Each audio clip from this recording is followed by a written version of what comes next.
en Cuatro Cabezas. Como todos los lunes, estamos con Roberto Munita aquí en el estudio, analista político y director de Administración Pública de la Universidad Andrés Bello. ¿Qué tal, Roberto? Bien, ¿y tú, Quique? Bien. Oye, nos fuimos con... El lunes pasado teníamos Vinter, Toá y Jara. ¿Ya teníamos a Jara o no? Sí. Ya. Y ahora tenemos a Bodanovich. Así es. Ya, la duda. ¿Bodanovich va a llegar a la papeleta primaria o no va a llegar? Yo creo que sí. Yo también creo, fíjate. Mira, si se hubiera subido antes, en enero o en marzo, yo diría sí, en el fondo esto puede ser con elástico. Pero cuando alguien se sube a 2 semanas del cierre de las candidaturas, nadie se mete con toda la algarabía, en el fondo con toda la parafernalia, como para tocar el agua con la punta del pie y salirse en el fondo. No, tiene que irse con todo. Entonces, yo creo que va a llegar a la papeleta, o sea, se va a inscribir la candidatura, pero por supuesto estas 2 semanas van a ser de negociación en el fondo, porque lo que hoy día mucha gente está diciendo del socialismo democrático es que Toá ya no prendió. No, pues que bajó 6 puntos en la encuesta desde marzo. Tuvo un momentum cuando recién la proclaman, pero ahora ha ido bajando. Entonces, si Bodanovich la alcanza, que no es muy difícil porque está con 5 o 6%, si la alcanza ya... Jara la pasó ya. Sí, por Jara lejos, está en en el 5. fondo. No, y de hecho la UDD... La UDD, claro, que hizo el ejercicio de primarias oficialistas. Exactamente, que ese está muy chorro ese ejercicio. La UDD tiene a Jara y a Vinter muy arriba y después a Toá más abajo. Entonces, si en esa contienda Bodanovich empieza a figurar y empieza a empatarle a Toá, el tema se pone muy pesado para Toá. Claro, en rigor, Bodanovich empezó a correr para las encuestas ahora, porque son menciones espontáneas. Entonces, si uno no está en la órbita presidencial, la gente no te menciona. Y también hay un delay, porque nosotros estamos más metidos en esta cuestión, seguimos las noticias políticas, nos interesa, pero el normal de la gente no. Entonces, fíjate tú que Jara no creció la primera semana, sino que empieza a crecer la segunda semana, tercera semana. Lo mismo Vinter. Yo creo que esta semana va a ser buena para Vinter, a pesar de que ya lleva ciertos días, un número de días como candidato, recién ahora va a empezar a figurar. Y lo mismo Bodanovich, en el fondo. Siempre hay un delay.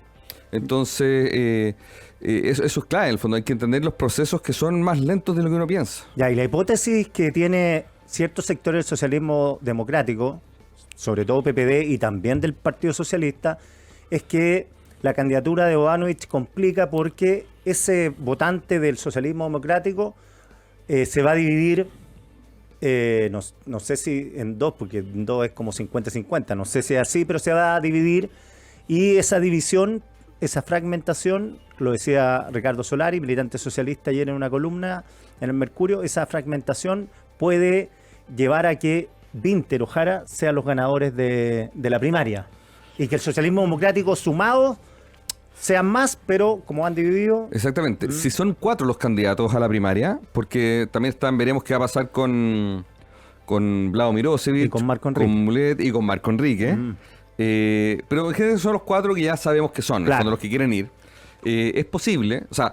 No hay ningún candidato que se escape para arriba, como pasaba con Bachelet en su momento, claro, como Piñera, etcétera. O sea, va a ser una primaria, yo creo, más parecida a lo que fue la primaria de la derecha hace 4 años atrás, entre Sichel, Lavín, claro, Briones y Desbordes. Que ahí supuestamente iba a ganar Lavín, pero... Supuestamente, pero no pasó. En Sichel fondo, y fue bastante apretado. Sichel ganó por un poco más de holgura, pero había harta incertidumbre. Entonces acá puede pasar lo mismo, y puede que tengas candidatos alrededor del 25% de los 4 en el fondo, pero podría pasar la paradoja de que Toá y Bodanovich queden tercera y cuarta, pero sumadas podrían ser la primera. Y acuérdense que las primarias son con mayoría simple. Claro. Lo importante es sacar más votos que el resto. No es el 50+1, no hay segunda vuelta. No hay voto obligatorio. Y no hay voto obligatorio. O sea, hay que movilizar. Sí, y ahí yo tengo una discrepancia con algo que escuché ayer en Mesa Central, ¿sí? Se lo escuché a ustedes, porque decían que una primaria más extensa, más amplia, podría beneficiar a todas, que parece el cálculo que hace alguna gente del gobierno, o al menos sí lo escuché ayer. Que mientras más gente vaya a votar, más favorece a todas. Así es. Sí, eso no lo... Yo no lo sé. Ayer lo escuché en el programa. Por eso digo, pero sí, que concluimos que son hipótesis que... Sí, por supuesto. Incluso yo tengo la hipótesis contraria. ¿Ya? Porque uno podría decir...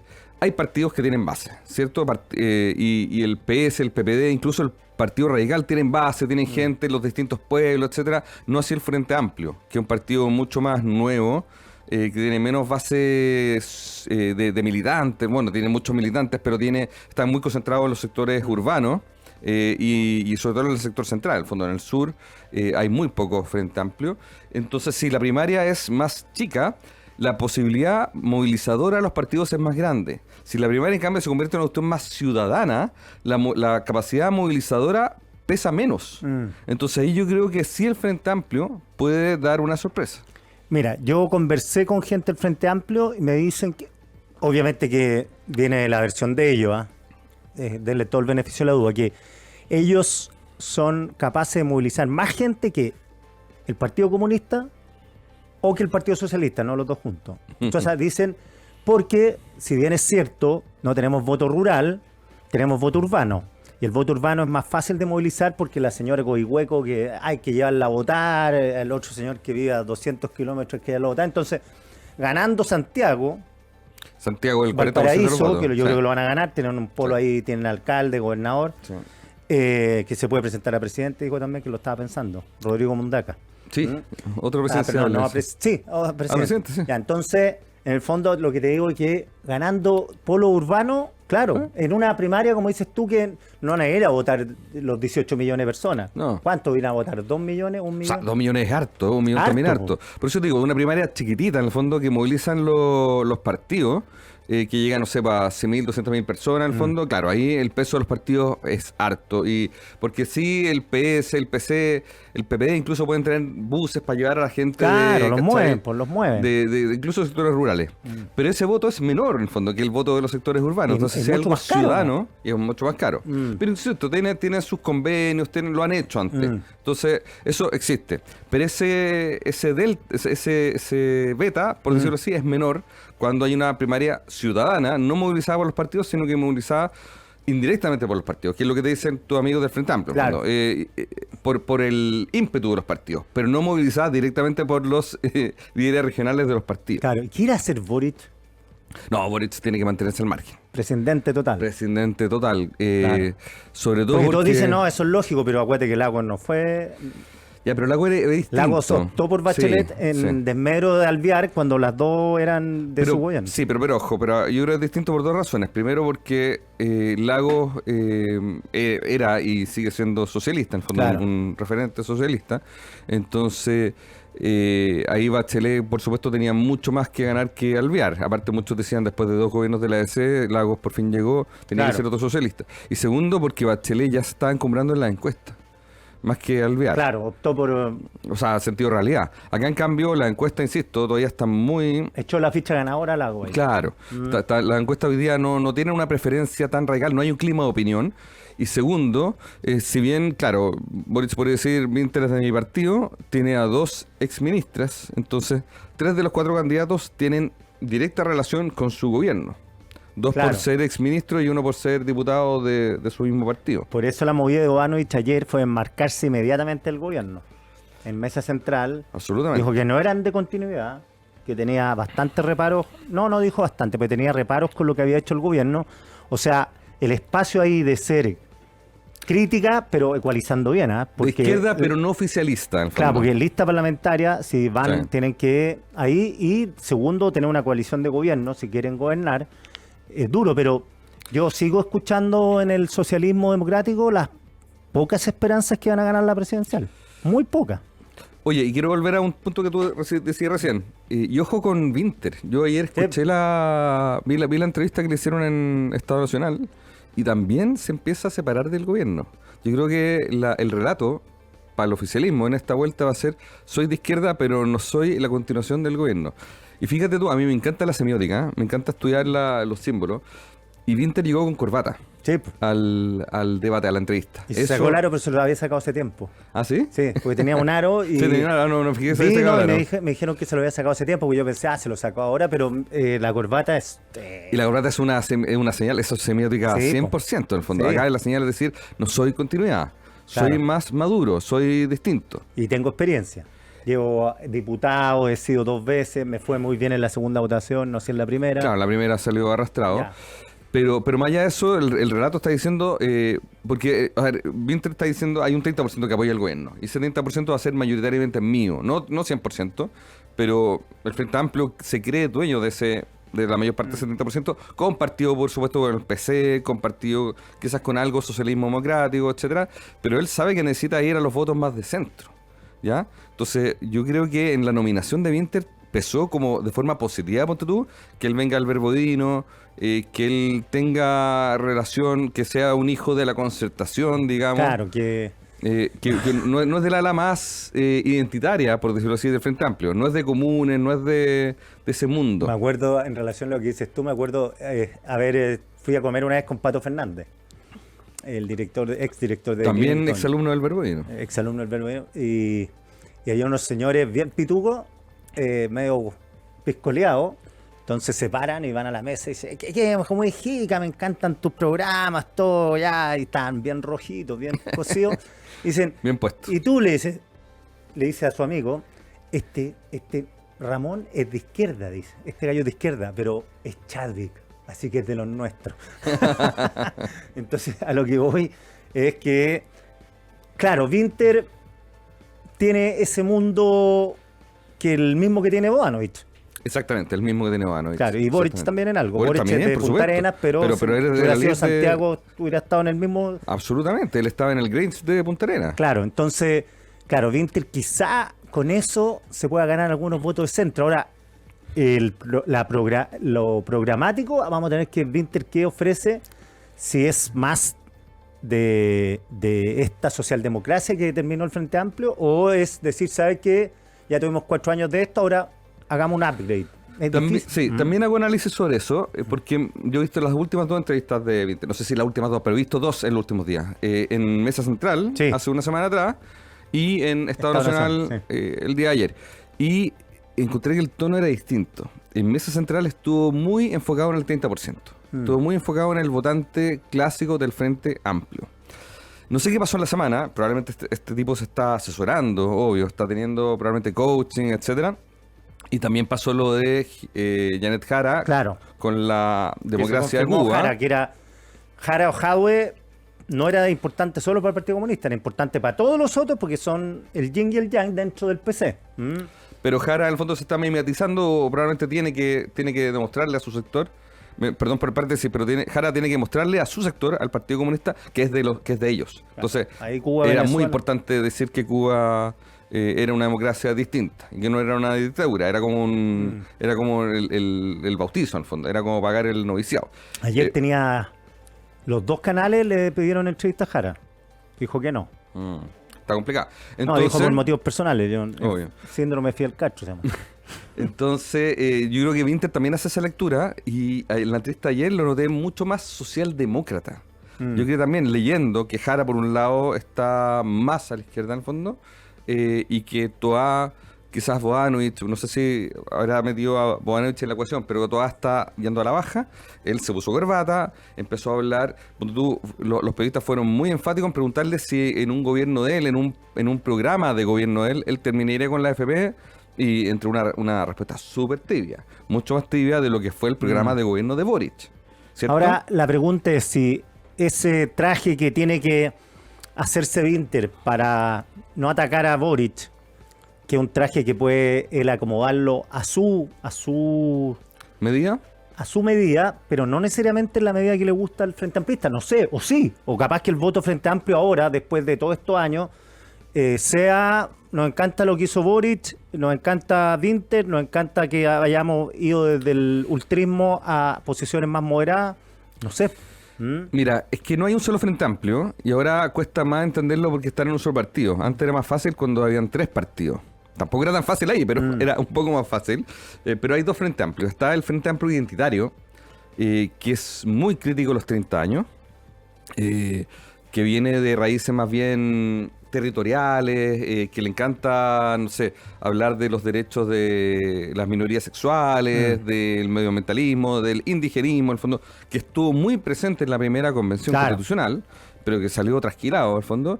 Y hay otro Frente Amplio, que son los hijos de la concertación, ¿ya? Y ahí tú tienes a ministros hoy día del gobierno, como Grau, por ejemplo, el mismo Crispi, en el fondo, que es la gran base de Revolución Democrática y gran parte de Convergencia Social. Convergencia Social era un partido que estaba dividido y era más ultronante, pero bueno, se fueron moderando. Y Comunes era full identitario. Bueno, era moderó el poder también. Por supuesto. Entonces, como digo, yo creo que para este segundo Frente Amplio, que son los hijos de la Concertación, les es muy cómodo el discurso que hoy día está teniendo Winter. No les incomoda. Primero, porque muchos vienen de la elite. Y segundo, porque aprendieron que gobernar significa ser más moderado. Y no les incomoda esta moderación tampoco, porque la Concertación también vivió la misma moderación. Claro, Álvaro García Linera dio una entrevista el fin de semana en el diario La Tercera. García Linera fue vicepresidente de Bolivia, pero más allá de eso es un personaje que influyó mucho, no sé si influye ahora, influyó mucho en los Giorgio Jackson, en los Winter, en los Boric. De hecho, Boric lo destacaba como un personaje a seguir, influyó mucho en el movimiento Podemos. Y García Linera lo que dice, bueno, llegaron con muchas expectativas, pero al final no pudieron cambiar el sistema político. O sea, da a entender que no pudieron o no quisieron cambiar radicalmente el sistema político. La tesis de él era que tenían que hacerlo inmediatamente llegado al poder. No lo hicieron, perdieron la constituyente y se acabó todo, y que ahora se dedicaron a administrar el poder. Entonces ahí como que les tira la cadena. Sí. Y probablemente hay un sector del Frente Amplio, como digo, que no está muy contento con esto. No, claro. Pero hay otro sector que le es muy cómodo. No, es distinto que el Partido Comunista, que yo te podría asegurar que la mayoría está en contra de lo que pasó en este gobierno. Y hasta la misma Jara, perdón, para volver a la ministra Jara, a la ex ministra Jara, hoy día la ministra Jara sale diciendo que ella tampoco está muy conforme con la reforma de pensiones que ella misma lideró. Era frustrante no terminar con la AFP, dice. Claro. Claro, entonces, digo, entre la izquierda, el discurso sobre lo que pasó en el gobierno Boric es complejo. Además, por lo que dices tú, que se da el caso que de los 4 candidatos que están en la pole position primero, solo una tiene independencia para criticar, como lo hemos visto, que Paulina Boanovic. Así es. Claro. Y yo creo que esa es la apuesta un poco, en el fondo. Por eso pensaron en ella. Bueno, es la líder del partido. Era difícil pensar en otra persona. Pero también yo creo que el PS se desmarca. Dice, acá nosotros podemos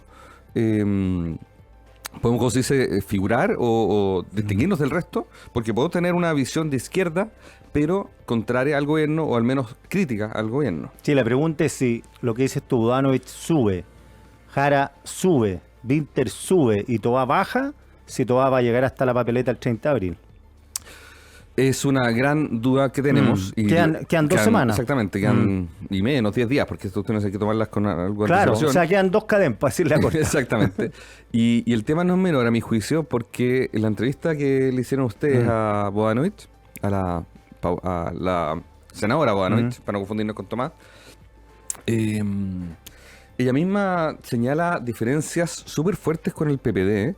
Claro. Lo que yo pensé que estaban un poco superadas, en el fondo. Lo que habíamos visto en los últimos años era un encuentro, era casi una fusión entre el mundo PS-PPD. Pero no, parece que no Sí. riman esos dos, porque ella dijo, ¿desde dónde inventan que nosotros tenemos una alianza así como carnal con el PPD cuando hemos estado cerca, hemos estado lejos? Pero esto que somos como uno, no. Nosotros somos... Lo que pasa es que el Partido Socialista, yo lo he conversado con figuras consulares del Partido Socialista, no los que están con Toá, los que están con Boanovic, o los que no están con Toá, más que estar con Boanovic, y te dicen, nosotros, ¿por qué tenemos que votar por una candidata que marca poco y más encima que es del partido chico de esto? Si nosotros somos grandes, somos históricos, somos gigantes, tenemos base... Y estos compadres son como Evópolis, me dicen. Claro, la misma Boanovic, perdón con los amigos de Evópolis, pero sí, o sea, con todo el respeto a Evópolis, pero... Sí.